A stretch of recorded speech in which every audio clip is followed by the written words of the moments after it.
Kwa vipindi bora, matangazo yenye tija, ukweli na burudani, sikiliza idhaa hii ya Kiswahili Radio Fontaine Africa, kituo chako kinachokuwa kwa kasi sana duniani.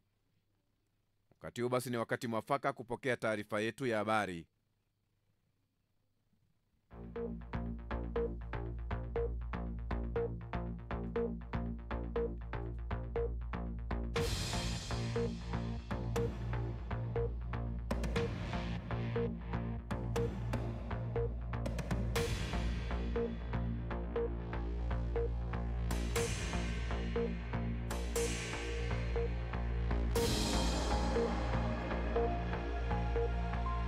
Aliyekuwa mshirika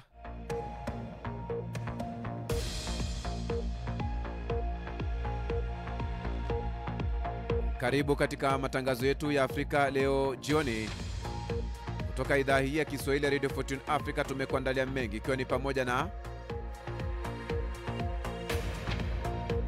aliyekuwa mshirika wa Rais Donald Trump Elon Musk asema anajutia baadhi ya jumbe alizochapisha kuhusu Donald Trump.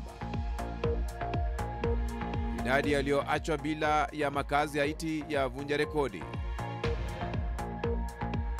Mzozo wa mazishi aliyekuwa rais wa Zambia wachanganya waombolezaji. Raia wa Austria wanaomboleza waathiriwa wa shambulio la ufyatuliaji risasi shuleni.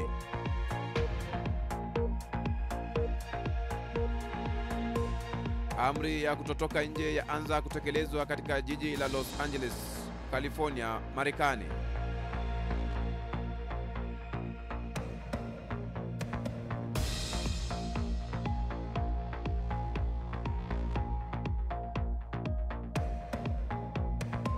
Polisi walaumiwa kwa kifo cha mwanablogi Albert Ojwang.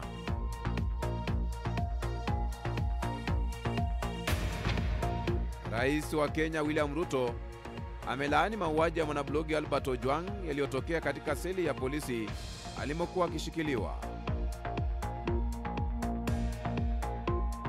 Makao makuu ya taasisi ya matibabu ya wafungwa wa vita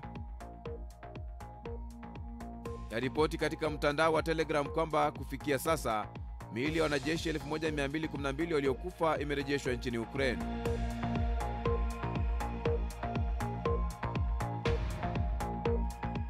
Polisi wanashikilia waandamanaji wengi huku amri ya kutotoka nje usiku ikitangazwa kule Los Angeles, California.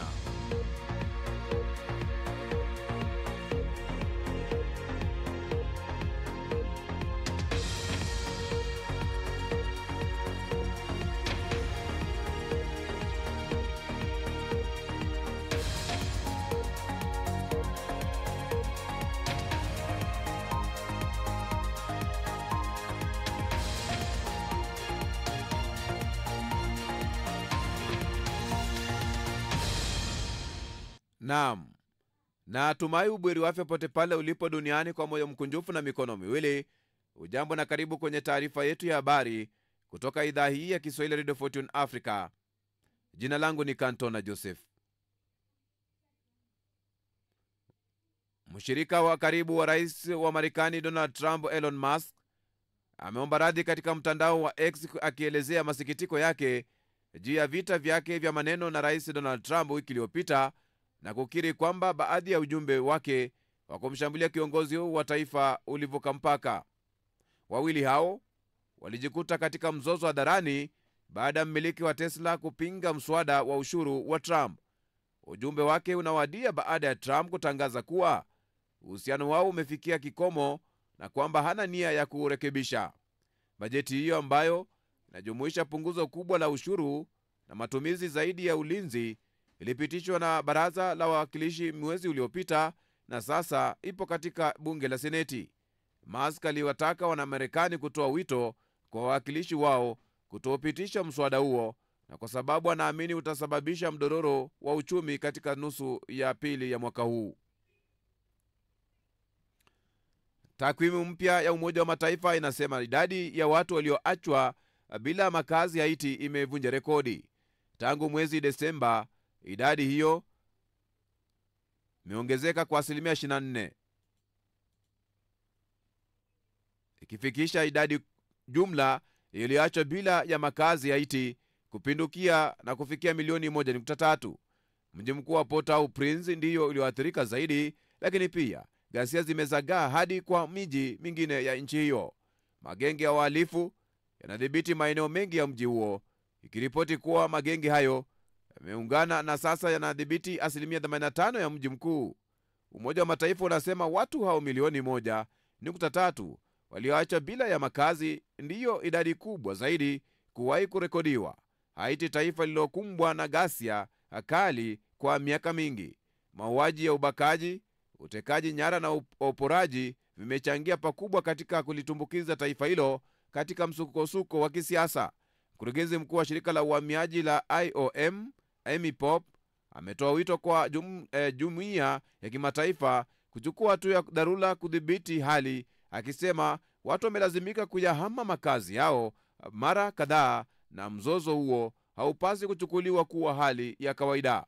Pope ameongeza kuwa waathiriwa wanapitia dhiki na mateso ili asiyoelezeka, na wengi wao hawana chochote na wanaishi katika mazingira yasiyo salama na kwenye mahema bila ya mahitaji muhimu kama huduma za afya, maji safi ya kunywa, chakula cha kutosha na elimu kwa watoto wao. Robo walioachwa bila ya makazi wanaishi mjini Port-au-Prince, lakini idadi ya waliokimbia katika maeneo mengine ya nchi inazidi kuongezeka. IOM inasema idadi ya walioachwa bila ya makazi kaskazini mwa Haiti imeongezeka kwa 80%.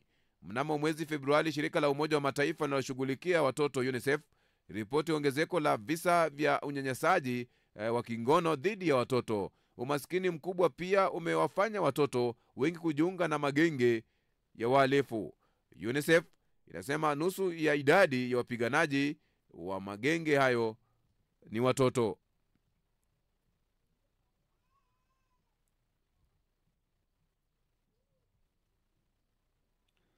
Kifo cha mwanablogi Albert Ojwang kimeendelea kuzua utata nchini Kenya, huku polisi wakilaumiwa kumuua na shinikizo likizidi kutaka serikali kuwajibika. Leo bunge la Seneti limeweka pembeni shughuli za kila siku kwa hoji wakuu wa serikali kuhusu kifo hicho. Bunge la kitaifa tayari likiwa pia limeamuru kamati yake ya usalama kuchunguza swala hilo.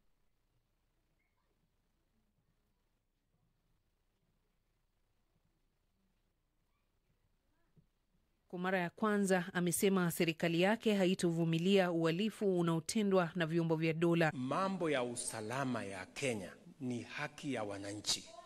Usalama ya mali yao, maisha yao, biashara zao ni majukumu yetu kama serikali. We cannot accept kwamba kuna uhalifu inaendelea na saa zingine hata officers wetu wengine wanahusika. Waziri wa usalama wa ndani Kipchumba Murkomen akiwa mbele ya Senate amesema japo hana mamlaka kumwamuru Inspector General wa polisi kuhusu uchunguzi, serikali itahakikisha haki imetendeka. Nina imani na hii ndio ahadi yangu kwa Wakenya kwamba tutafanya kadri ya uwezo wetu kuhakikisha uchunguzi hauingiliwi. Hakuna kukinga mtu ama kufichwa chochote upande wa serikali. Inspector General wa polisi nchini Kenya Douglas Kanja akifika mbele ya Senate alitoa kauli sawa kuwa kwa nia ya uwajibikaji na uwazi, huduma ya polisi inaunga mkono kikamilifu uchunguzi. Maseneta hata hivyo hawakupepesa macho, bali walishinikiza kujiuzulu mara moja waziri wa usalama wa ndani Kipchumba Murkomen na naibu Inspector Generali Eliud Kipkoech Lagat aliyemlalamikia Ojwang kwa kumchafulia jina. For the respect of this young man.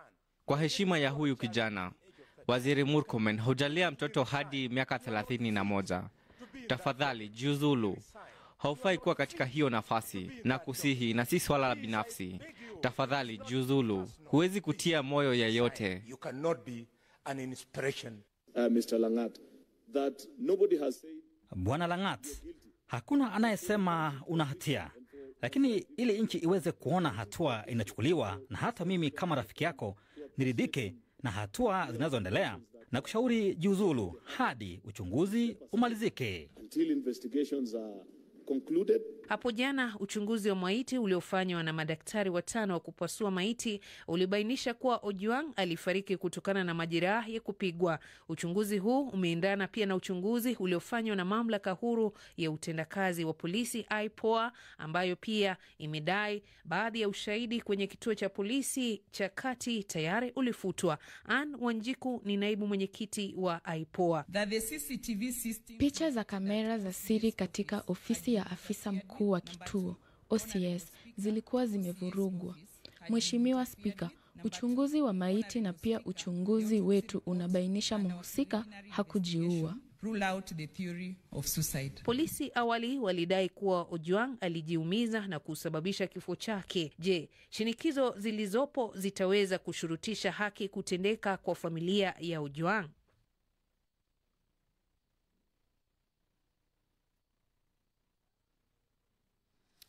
Rais wa Kenya William Samoei Ruto amelaani mauaji ya mwanablogi Albert Ojwang yaliyotokea katika seli ya polisi alimokuwa akishikiliwa, tukio lililoibua hasira miongoni mwa Wakenya, wakati huu viongozi mbalimbali wakijadili swala hilo bungeni. Kauli ya Ruto inawadia siku moja tu baada ya madaktari wa upasuaji kusema kuwa hakuna uwezekano kwamba Ojwang alijitoa uhai.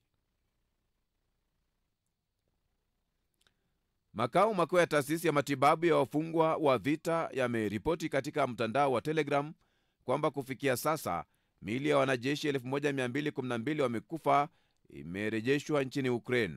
Miongoni mwao ni wale waliouawa katika eneo la Kursk na pia katika mikoa ya Kharkiv, Luhansk, Donetsk, Zaporizhia na Kherson.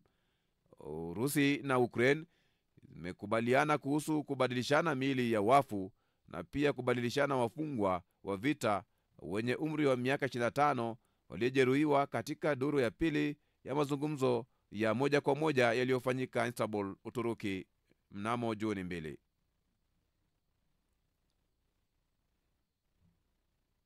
Polisi wa Los Angeles wamewakamata waandamanaji wengi baada ya siku ya 5 ya waandamano kupinga msako wa wahamiaji walioagizwa na Rais Donald Trump. Meya Karen Bass ametangaza amri ya kutotoka nje usiku katika eneo la katikati ya jiji kutokana na uporaji na uharibifu wa mali. Wakati doria inaendelea, wanajeshi wa kikosi cha taifa wanalinda maafisa wa wahamiaji wanaotekeleza operesheni hizo.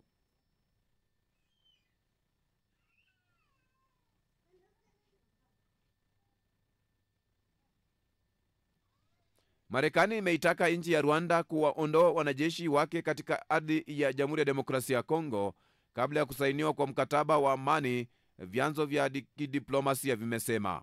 Kwa mjibu wa vyanzo mbalimbali, ni kwa kuwa Marekani ambayo inaendelea na mpango wa amani katika eneo la mashariki mwa Jamhuri ya Demokrasia ya Kongo itahitaji Rwanda kuwaondoa wanajeshi wake katika eneo hilo kabla ya pande zote mbili, DRC na Rwanda yenyewe, kutia saini makubaliano ya amani.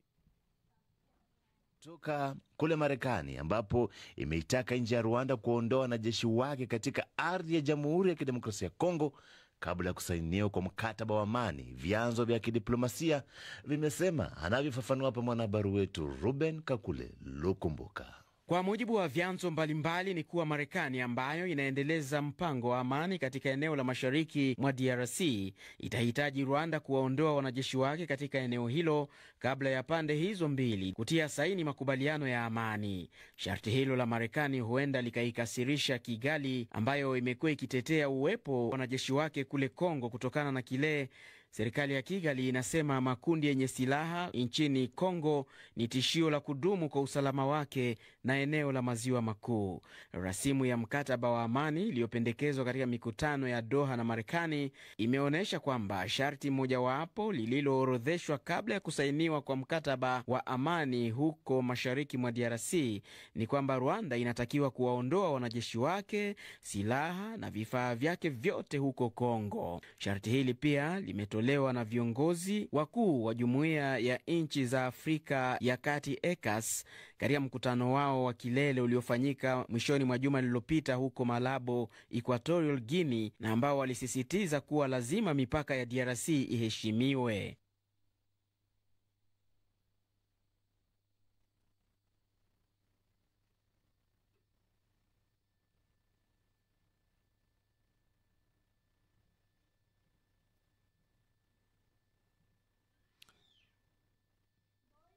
Jeshi la Sudan la rudisha nyuma vikosi vyake. Taifa hilo lilokumbwa na mapigano ya wenyewe kwa wenyewe siku chache zilizopita lilivishitumu vikosi vya jeshi lipya la Libya vinavyoongozwa na kamanda Khalifa Haftar huko mashariki mwa Libya kushirikiana na waasi wa RSF kufanya mashambulio katika mpaka wa pembe tatu wa Libya, Misri na Sudan. Na sasa limeamua kurudisha nyuma vikosi vyake vya kulinda amani kwenye mpaka kati ya Libya na Misri. Nini hatima ya mzozo huu? Takuwa nasoma maoni yako baadaye kwenye taarifa hizi za Afrika Leo jioni.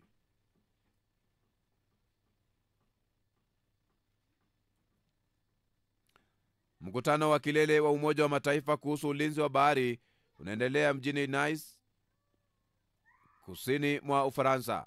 Nchi 90 zimetoa wito wa kusainiwa mkataba wa kimataifa wa kudhibiti uzalishaji wa plastiki kabla ya kuanza duru nyingine ya mazungumzo magumu kuhusu mkataba huo.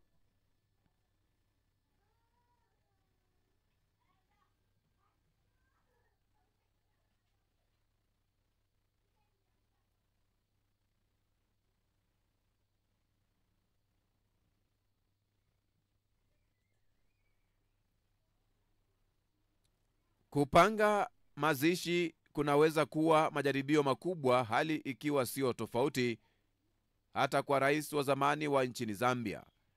Watu wakiwa katika hali ya huzuni, wapendwa lazima wafikirie kuhusu gharama, matakwa ya mwenda zake na mambo mengine mengi ili kumwaga mpendwa wao kwa njia ambayo wangependa. Kwa kiongozi huyu wa zamani jumuishi, ambapo matakwa ya serikali, wapinzani na kisiasa na familia, hali inaweza kuwa ngumu mara mbili. Edgar Lungu ambaye aliongoza Zambia kutoka mwaka wa 2015 hadi 2021 alifariki dunia Alhamisi iliyopita akiwa na umri wa miaka 68. Kifo chake kimewashtua wa Zambia na kuna hali ya huzuni ya kweli, huku vituo vyote vya redio vikipiga muziki wa Injili kwa kiongozi huyu ambaye alikuwa amebakia kuwa na ushawishi mkubwa katika siasa za Zambia licha ya kuzuiwa kugombea uchaguzi wa mwaka jana. Zambia ni rasmi nchi ya Kikristo na watu wengi huchukulia dini na vipindi vyao vya maombolezo kwa umuhimu mkubwa. Lakini mvutano kati ya familia yake, serikali ya chama cha siasa cha Lungu Patriotic Front PF mewaacha waombolezaji wakiwa na wamechanganyikiwa kuhusu jinsi ipi hasa rais huyo wa zamani anapaswa kupewa heshima zake za mwisho. Serikali imetangaza kutakuwa na mazishi ya kitaifa na kutangaza kwamba mahali rasmi pa maombolezo itakuwa sehemu ya kulala wageni inayomiliki katika mji mkuu Lusaka, lakini chama cha PF kilitupilia mbali mpango huo na badala yake kikaelekeza maombolezo kwenye makao yake makuu. Kuhusu familia ya Lungu, wamesema wapingi mazishi ya serikali, lakini wamesisitiza kuchagua ni nani atakayesimamia mazishi hayo, wakiwa na familia wakili wao Makibi Zulu. Kisha kuna kitabu rasmi cha maombolezo ambacho waombolezaji wanaweza kumwenzi Lungu. Serikali imetenga kitabu rasmi katika eneo walilolitenga, lakini PF imewataka watu kusaini kitabu chao katika makao yao makuu. Serikali ilitaka kurudisha mwili wake kutoka Afrika Kusini wiki iliyopita. Lungu alifia huko Afrika Kusini baada ya kupata matibabu ya ugonjwa ambao hujulikani. Hata hivyo, PF na familia ya Lungu waliingilia kati wakitaka kupewa fursa ya kufanya maandalizi wanayotaka kwa kiongozi huyo wa zamani. Mipango ya kurejesha mwili wa Lungu bado haijulikani, ingawa familia sasa inashirikiana na serikali kuhusu swala hilo. Pia kumekuwa na mkanganyiko juu ya kipindi rasmi cha maombolezo, wakati aina zote za burudani kama vile mechi kubwa za kandanda na matamasha imesimamishwa. Serikali ilitangaza kipindi cha siku 7 cha maombolezo ya kitaifa kuanzia Jumamosi iliyopita, ingawa PF imetangaza siku moja kabla. Mkanganyiko huu unaonekana kuwa mwendelezo wa uhusiano wa misukosuko kati ya Lungu na mrithi wake, rais wa sasa Hakainde Hichilema. Wawili hao pia walikuwa wapinzani kwa muda mrefu. Mnamo mwaka 2017 Lungu alipokuwa rais, Hichilema aliwekwa kizuizini kwa zaidi ya siku 100 kwa tuhuma za uhaini baada ya msafara wa Hichilema kudaiwa kukataa kumpisha njia. ilibidi Jumuiya ya Madola kuingilia kati kwa Hichilema kuachiliwa. Miaka 4 baadaye na baada ya majaribio 5 ya urais, Hichilema alimshinda Lungu. Sasa chama cha PF na wakili wa familia ya Lungu wanaishutumu serikali ya Hichilema kwa kuhusika kwa kiasi fulani na kifo cha rais huyo wa zamani.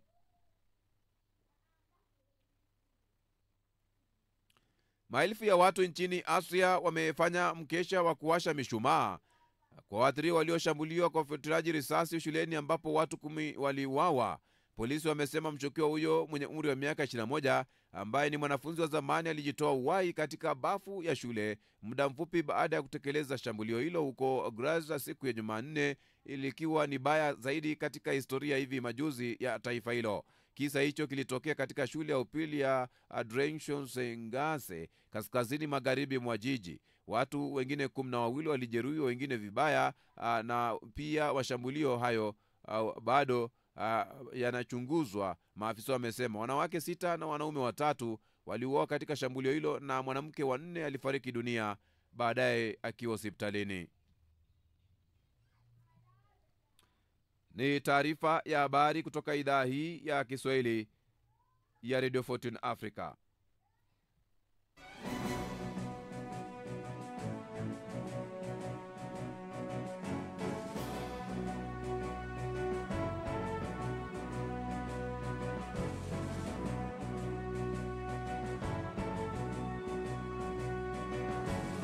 Hiyo hapo basi unaungana nasi, ni taarifa ya habari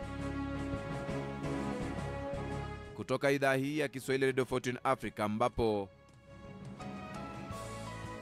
ni Afrika leo jioni. Taarifa kuu ni kwamba taifa la Sudan kupitia jeshi la Sudan larudisha nyuma vikosi vyake. Rais wa Kenya William Ruto ameviagiza vyombo vya usalama nchini humo kufanya uchunguzi wa kina na kutoa majibu juu ya kifo cha Albert Ojwang aliyefariki dunia akiwa katika kituo cha polisi mjini Nairobi. Wanaharakati wa Kenya wakiongozwa na Martha Karua na jaji mkuu wa zamani Willy Mutunga washtaki serikali ya Tanzania katika mahakama ya haki ya Afrika Mashariki. Waandamanaji wakiuka amri ya kutotoka nje usiku kule Los Angeles, Marekani, na kulazimisha polisi kuanzisha kamata. Mpenzi msikilizaji, tunakuomba simama na kituo hiki kufikia malengo yake ya uratibu kwenye hatua ya kununua transmitter yenye uwezo wa kurusha matangazo yake mbali na kwa njia nzuri yatakayotanua wigo letu na kuwafikia mamilioni ya watu kwa njia ya FM. Unaweza wasilisha mchango wako kupitia paybill number ni 625 account number ni 012450 852178 00 au till number ni 4561468 kupitia mitandao yote.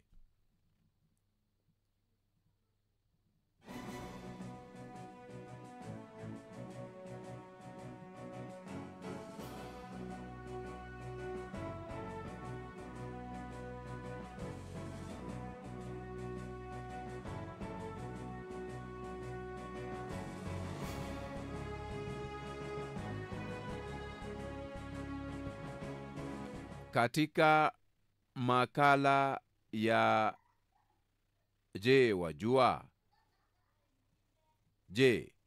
wajua ni nchi ipi ya Afrika inaongoza duniani katika uzalishaji wa makadamia?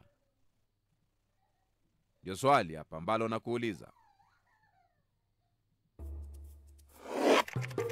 Nchi ipi Afrika inaongoza katika uzalishaji wa makadamia? Zimbabwe, Kenya, Afrika Kusini? Ni swali nimekuuliza. Ni nchi ipi ambayo ya Afrika inaongoza duniani katika uzalishaji wa makadamia? Ni Zimbabwe, Kenya, Afrika Kusini?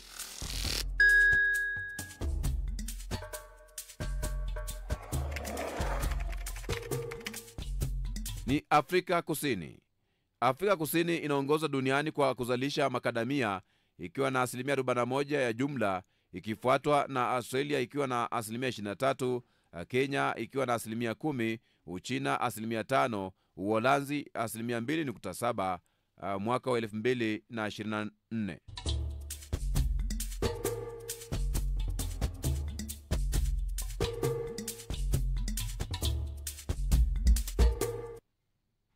Basi siku nyingine, basi ukiulizwa ni nchi ipi basi barani Afrika inayoongoza kwa uzalishaji wa makadamia, na basi mtego ukawa basi ni Zimbabwe, ni Kenya au ni Afrika Kusini, mara moja unajibu ni Afrika Kusini.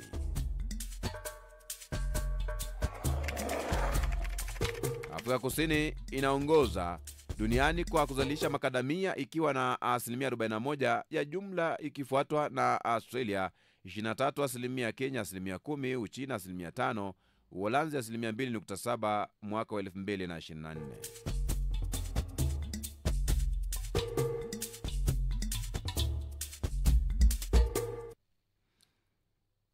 Kwa ni sehemu ya Je wajua. Tukirejelea taarifa kuu kutokea Afrika Mashariki, nani alimuua Albert Ojwang? Ndio swali ambalo linaulizwa. Matokeo ya uchunguzi wa upasuaji wa maiti yamebainisha kuwa Albert Ojwang aliuawa baada ya kupigwa na kuadhibiwa, hali inayopingana na madai ya awali ya polisi kuwa alijiua.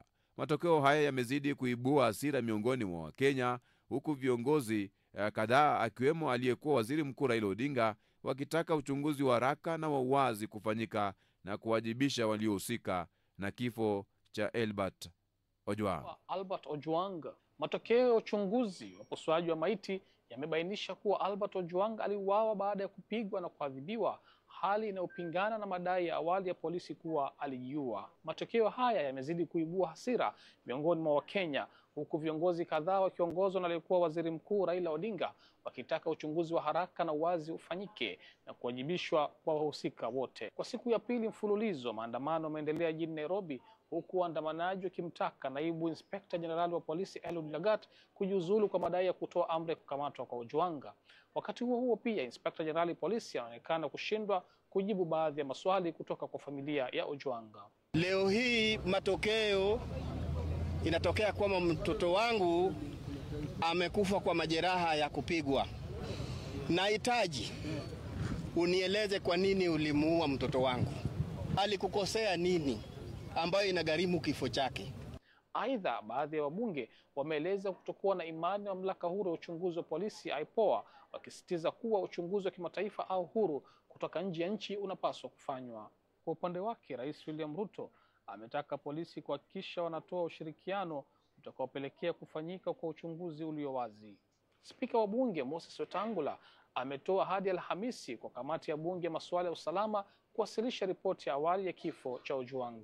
Wakati huo huo, aliyekuwa jaji mkuu wa Kenya David Maraga amesema kuwa serikali ya Rais William Ruto imepoteza uhalali wa kuongoza nchi baada ya kushindwa kulinda haki za raia.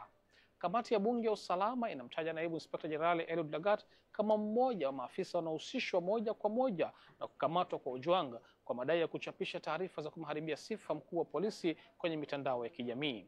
Kamati hiyo sasa inataka uchunguzi wa wazi na wa kina kufanyika na hatua kuchukuliwa. Pia wanataka majina ya maafisa wote wa polisi wanaodaiwa kuhusika na tukio hilo yawekwe hadharani. Je, unadhani Albert Ojwang atapata haki? Ndio swali ambalo tunajiuliza hapo, lakini namna hiyo ni swala la muda. Kabla ya hayo yote, basi moja kwa moja misemo ya seneta wa kaunti ya Kirinyaga James Kamau Murango bungeni alipokuwa akizungumza kutokana na mauaji ya Albert Ojwang. Tangaza mstahiki Speaker, hata kama sisi ni wanasesere, hata kama kwa Kenya ni vikaragosi, hakuna venye tungeambia kwamba yule kijana alikuja akajipigisha ukuta hapa Nairobi. Kusema ya kwamba Homa Bay hakuna nyuta, hakuna ukuta. Ukuta alipata Nairobi na akakuja akapiga ukuta akafa. Mstahiki Speaker, kivuli cha fimbo hakiwezi kuficha mtu jua. na hata watu wajaribu kuficha hili jambo namna gani, lazima litakuja kutokea wazi. Lakini mstahiki Spika, samaki wote hunuka, lakini walimshuku kambare.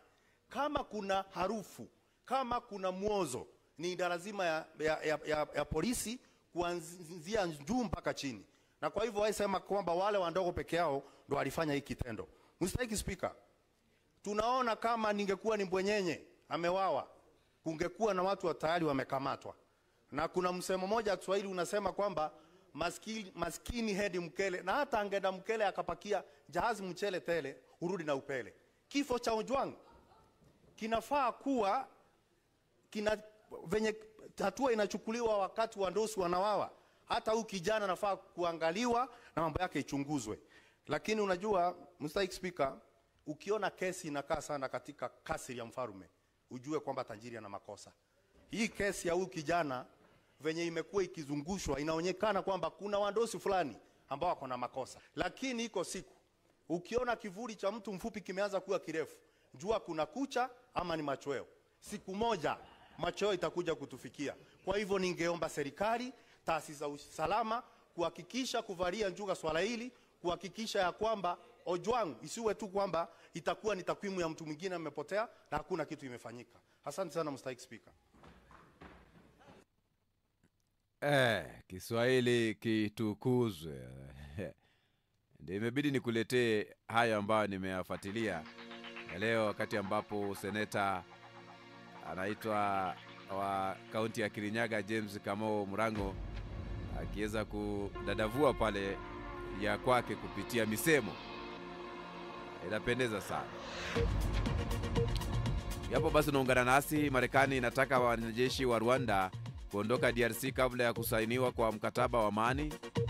Zimbabwe kupiga marufuku usafirishaji wa madini ya lithium ghafi kutoka mwaka 27. Israeli imeua Wapalestina zaidi ya 64 na kuwajeruhi zaidi ya 200 katika masaa 24 iliyopita. Nchi 5 za Ulaya zimewekea vikwazo mawaziri wawili wa Israeli wenye siasa kali za mrengo wa kulia. Na meya wa Los Angeles Karen Bass ameweka amri ya kutotoka nje baada ya siku kadhaa za maandamano.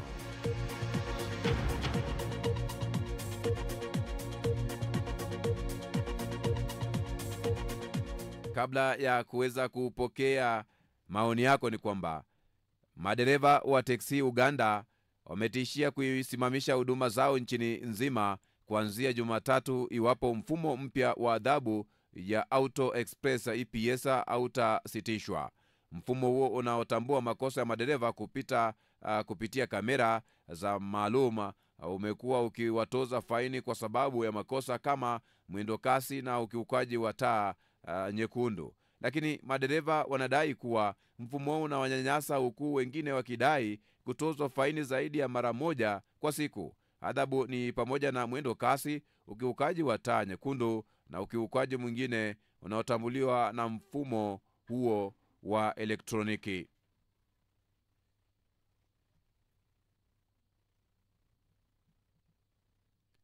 Tukiingali nchini Kenya, ni kwamba wananchi wa Machakos nchini Kenya wamevamia bunge la kaunti na kuwatimua madiwani wote humo ndani.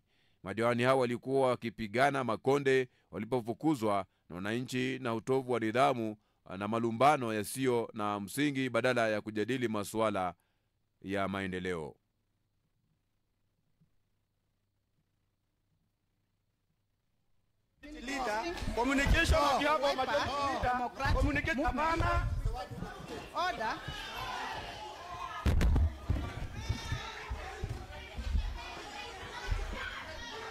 Hicho ni kizaazaa katika bunge la kaunti ya Machakos, ambapo madiwani wanalishana makonde pale miereka kwenye sakafu.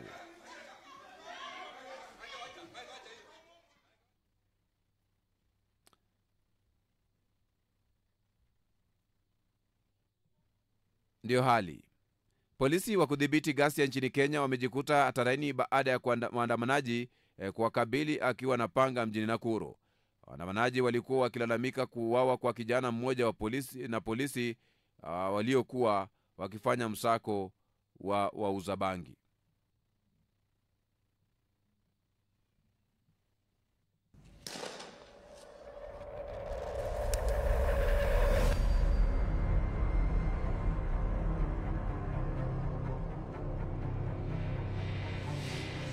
Polisi wamelemewa na waandamanaji katika eneo hilo la Nakuru ambapo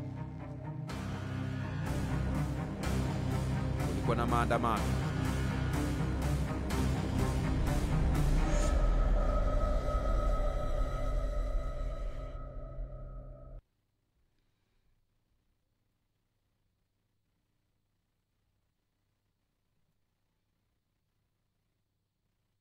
Inspekta mkuu wa polisi nchini Kenya Douglas Kanja amesema kwa nia ya uwajibikaji na uwazi, huduma ya polisi inaunga mkono kikamilifu uchunguzi huru kuhusu kifo cha mwanablogi Elbert Ojwang aliyepatikana amekufa baada ya kukamatwa na polisi. Kifo cha Ojwang kimezua utata nchini Kenya, huku polisi wakilaumiwa kumuua.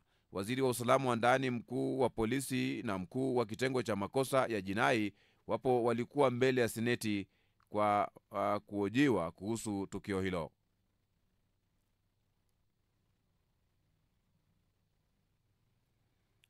Kabla ya kuletea maoni yako ni kwamba Misri inaongoza kwa ufugaji wa samaki barani Afrika, ikizalisha takribani tani milioni 2 za samaki kila mwaka. Ufugaji wa samaki unachangia takribani 80% ya uzalishaji wa samaki nchini humo, hasa kupitia mashamba binafsi. Sekta hii inakadiriwa kuwa na thamani ya zaidi ya dola za Marekani bilioni 3.5, huku ikitoa ajira kwa zaidi ya watu 1,300. Kwa ufugaji wa samaki barani Afrika, ikizalisha takriban tani milioni 2 za samaki kila mwaka. Ufugaji wa samaki unachangia takriban 80% ya uzalishaji wa samaki nchini humo, hasa kupitia mashamba binafsi. Sekta hii inakadiriwa kuwa na thamani ya zaidi ya dola za Marekani bilioni 3.5, huku ikitoa ajira kwa zaidi ya watu 300,000. Mashamba ya samaki katika eneo ya delta ya kaskazini yapo katika mto Nile unaofika bahari ya Mediterania. Kwa hivyo sehemu kubwa ya mashamba hayo yanaweza kuainishwa kama mashamba ya maji yenye chumvi kiasi. Samaki hao hufugwa katika mazingira asilia, lakini wanaongezewa chakula cha ziada, huku kukiwa na takriban makampuni 120 ambayo yanazalisha chakula kwa ajili ya ufugaji wa samaki. Ufugaji wa samaki nchini Misri una historia ndefu. Hata hivyo, ufugaji wa kisasa ulianza katikati ya miaka 1930 kufuatia serikali kuweka aina mpya ya samaki katika mashamba mawili kama sehemu ya utafiti. Samaki wanaozalishwa hapa ni pamoja na tilapia ya Nile, samaki wa sururu, mkunga na kambare. Samaki ni chakula cha kawaida nchini Misri, hivyo huliwa katika vyakula tofauti, lakini pia ni chanzo kikubwa cha mapato kwa nchi kwa mauzo ya nje. Kwa mfano, mwaka 2023 mauzo ya Misri ya samaki nje ya nchi ilikuwa zaidi ya tani 22,000, huku wanunuzi wake wakubwa wakiwa pamoja na Saudi Arabia, Jordan, Bahrain, Qatar na Marekani. Hata hivyo, ufugaji wa samaki wa Misri unakabiliwa na changamoto, ikiwa ni pamoja na ushindani wa maji, uelewa mdogo wa mbinu za udhibiti wa magonjwa ya samaki na ukosefu wa vifaa vya kutosha ya usindikaji. Upanuzi wa ufugaji wa samaki pia ni mdogo kwa sababu ya vikwazo vya maji.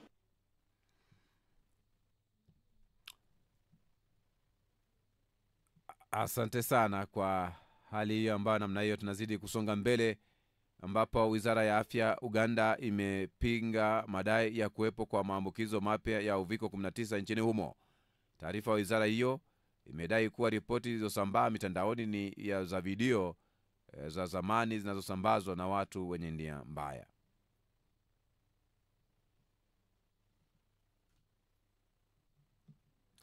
Rais wa Tanzania Samia Suluhu Hassan amewaagiza viongozi wa mashirika ya umma kutuma rasilimali zao kwa ajili ya maendeleo ya Tanzania. Rais Samia amesema amepokea gawio la serikali kutoka katika mashirika hayo likiwa limeongezeka hadi kufikia shilingi trilioni 1.028, ikiwa ni ongezeko la 34% ukilinganisha na shilingi trilioni 0.767 ambayo serikali imepokea mwaka jana.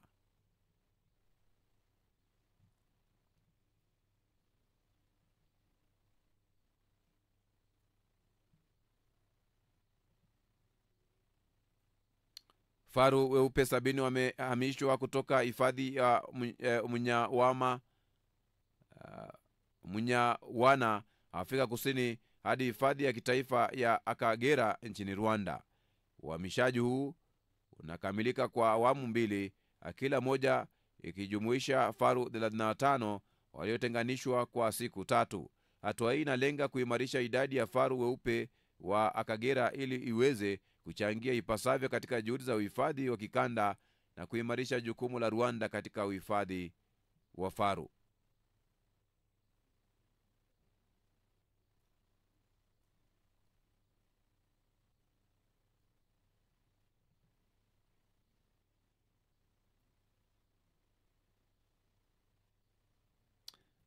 Kwa nini kazi za pembeni zimekuwa kitu cha kawaida kwa Wakenya na pato la wastani? Kwa mujibu wa ripoti ya Geopol iliyofanyia utafiti sekta ya biashara na ajira nchini Kenya, 71% wa Kenya walio katika ajira wanafanya biashara pembeni. Kwa kila mzazi, matumaini ya kumlea mwanawe na kumpa elimu bora ni aweze kujitegemea katika siku za baadaye na hata akumudu kuanzisha familia yake. Wengi wa wazazi wa kizazi cha X, yaani wazazi wa kizazi cha milenia walioko sasa, kujitegemea huku kunaweza kufanikiwa kupitia ajira. Wakati huo ndipo nchi za Afrika nyingi zikiwa zinatoka katika ukoloni wa kuanza ujenzi na upanuzi wa viwanda vya kutegemea. Wakati huo ajira zilikuwa nyingi, muhimu ilikuwa ni mtu kupata bora elimu na kuanza kazi. Ambapo mwenye ni mwandishi wa mtaalamu wa filamu amefanya kazi hiyo kwa zaidi ya miaka 12, lakini anasema uchumi ulipanda lakini mshahara hauongezeki. Mwenye anatayarisha vipindi vya televisheni wakati wa mchana, ila pembeni ameanzisha biashara ya kufuga kuku na mayai, na siku za wikendi anafanya kazi ya kuchukua video za harusi na shughuli nyingine kwa malipo. Juliet Akinyi ameajiriwa kufanya kazi ya kusafisha na kupika chai katika benki. Kwa mujibu wa ripoti ya Geopol iliyofanyika utafiti sekta ya biashara na ajira nchini Kenya, 71% wa Kenya walio katika ajira wanaendesha biashara ya kando. Walipoulizwa kuhusu mapato yao ya sasa ya mishahara, kundi kubwa la zaidi ya 44% limesema lilipata chini ya shilingi patazo 30,000. Hii inafuata na 20% wanaopata wakati mapato kati ya shilingi 30,000 na shilingi 50,000, na kisha 17% ambao wana mapato kuanzia shilingi 50,000 hadi 80,000. Ni 6% pekee wamesema wanapata mapato zaidi ya shilingi 150,000. Wengi wao wanafanya kazi za mtandaoni ambazo wanaweza kufanya wakiwa nyumbani, au biashara nyingine maarufu ni dereva wa Uber au kilimo cha ufugaji. Baadhi pia wameelezea kuwa na maduka ambapo wanaweza kuajiri mtu kumsimamia. Mwinyi anasema biashara yake ya mayai imeanza kuleta tija na matumaini ya kukua zaidi, ambapo Wakenya wanasifia kwa kujituma sana, hasa katika kazi ya kidijitali. Kwa mjibu wa ripoti ya jopo la 87% ya Wakenya walionyesha nia ya kuanzisha biashara zao binafsi, ima kando na ajira au waachane na ajira kabisa. Ni kama ilivyokuwa katika maeneo mengi duniani, janga la Uviko 19 ilisaidia kuwafungua wengi macho kwa talanta zilizofichika, hasa katika ubunifu wa kidijitali. Hili liliwasukuma baadhi kutoa fursa zaidi katika nyanja hiyo ili kujipatia riziki ya kando, na licha ya ofisi kufunguliwa na watu kurejea kazini kama kawaida, waliokuwa tayari wanapata shilingi kadhaa mtandaoni waliamua kuendelea. Serikali nayo pia imehimiza utamaduni wa kujituma, hasa katika sekta ya binafsi ili kuondoa mzigo wa ukosefu wa ajira. Ripoti ya Geopol inasema kuwa miongoni mwa watu waliotambuliwa kama wasio na ajira, ambao wanajumuisha 37% ya watu waliojiwa, 91% kubwa wanatafuta kazi kwa bidii. Lakini ni wazi kwamba safari ya kuongeza kipato haiishi katika kupata ajira, na kwa Wakenya wengi walioajiriwa wako tayari kufanya kazi ya aina yoyote kuongezea kipato maishani mwao. Wanasema inaitwa kwa kilugha wanaitwa kwa lugha ya kule ni kwamba side hustle ni lazima.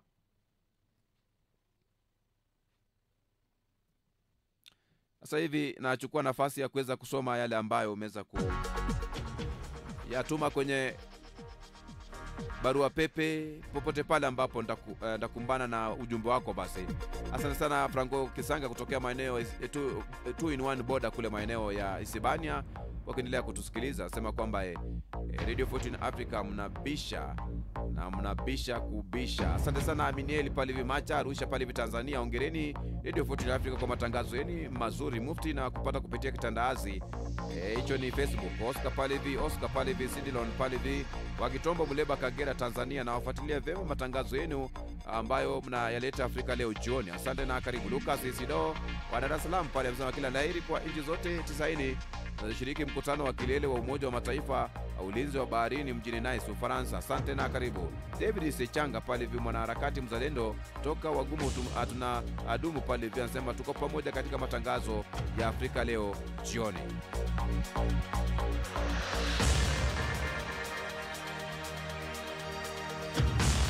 Kwenye habari za Kenya kwamba Wakenya asema mna rais anayejitambua. Huyu ni William Mbuzi Mai pale akizungumza. Victor Muchemi pale Machozi pale Mamba asema Machozi Mamba pale sielewi, lakini ziara pale Kachali anasema tubalishane marais aje kwetu hata kwa mwaka mmoja.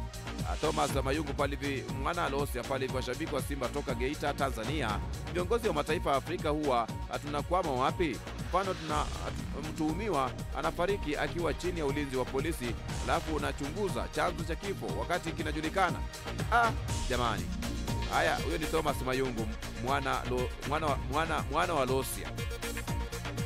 Mchungaji pale Samu Lasia pale anasema hakuna usalama hapa Kenya, tumebaki na Mungu tu, tusemeje ikiwa wanaostahili kutuhakikishia usalama ndio wanaotuua. Huyo ni mchungaji ama Pastor Sam Mlatia.